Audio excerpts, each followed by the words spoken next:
आज है प्रथम पाली माणबसा गुरुवार बोले आमर आड़े गुरुवार पालसु जेनटा कि गुरुवार करसन सब जाक लेडीज मैंने तो आज आइटम क्या काना घरे देखे दूचे मुझे भेज आका खावाटा सेटा भी कदली पतर रे बोले भाभी दियन यहाँ पूरा येलो राइस गोटे ही साग मिक्स तरकारी गोटे ही डालीटा पायस दुई जन आका मिसिक खाऊ बाकीटा सब जाक शोचन लगी जयश्री आर मुझे मिसिक आका खाई दौचु श्रीनु तो स्कूल जाइए लाडो शोचे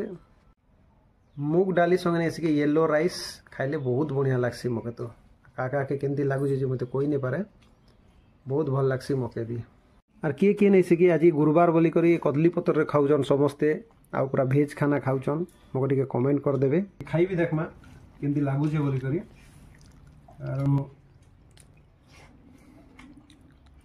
तरकारी भी टिके खाई देखमा बोले घीरे आखा सब जा कही तो गाई घीरे बहुत भल लगुचे से लगी आज गुरुवार ना से खाई देवार कथा साग भी भल सब जाक आइटम बहुत भल अच्छे और मगर एक्चुअली भेज खाना बहुत भल लगसी और कदली पतर संगे तो आर भल लगसी भाई वीडियो जब भल लगा लाइक गोटे कमेंट गोटे भी मारदेवे टिके जय बालक्ष्मी।